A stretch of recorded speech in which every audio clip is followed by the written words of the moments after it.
All right, turning now to the economy on this Thursday night. Wall Street Journal reporting more than 2/3 of economists, 23 major financial institutions expect a big downturn this year in the economy. In the last day or so, Amazon announced a new round of 18,000 layoffs. Salesforce cutting jobs by 10%. Today, Bed Bath & Beyond warned it's running out of money, could go bankrupt soon. There's a lot of really scary indicators that have popped up recently as we've just now gotten through the holiday season.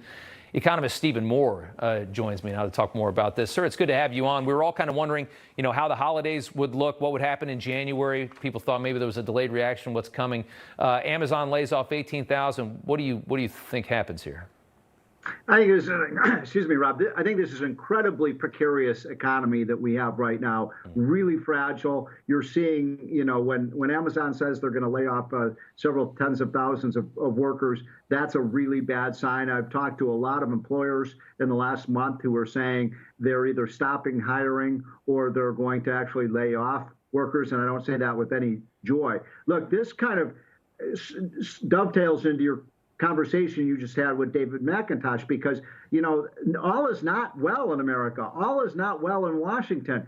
And this idea that we're just going to have business as usual, I find myself in my heart is with the rebels who would say, look, we've got to change the way Washington is working, because the reason, Rob, that the economy is in so much trouble right now, Look, if Trump were still president, we wouldn't be talking about a recession. The economy would be absolutely booming now. It's a cascade of horrific policies out of Washington, spending $4.1 trillion we don't have, the massive increase in regulations on American business, the shutting down of American oil and gas. That's put us in a really tough spot right now. The debt, which is now $32 trillion, and they want to borrow another $1.5 trillion this year. So I guess to answer your question, I'm very worried. By the way, the fact that 25 economists on Wall Street say this or that's going to happen, I think people should discard that. There's no saying, economists have predicted 10 of the last 3 recessions, but there's some really some ugly spots. And that's why, by the way, this contest for speaker is really an important one that Americans should be paying attention to.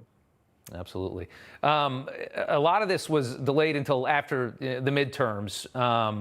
A lot of the pain that I think we're going to feel managed to wait till after the midterms. But if we do go into, a fairly deep recession, if 2023 is really ugly, that will play big in 2024.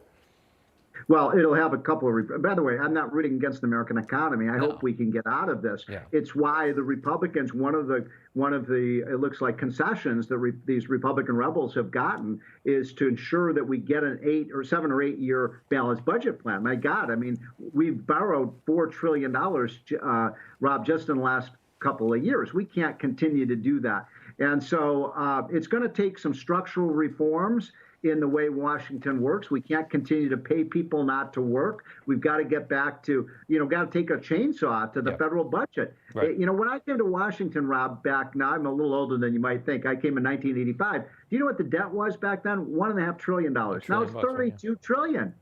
So come on, folks. This is an emergency. This is a 5-alarm fire.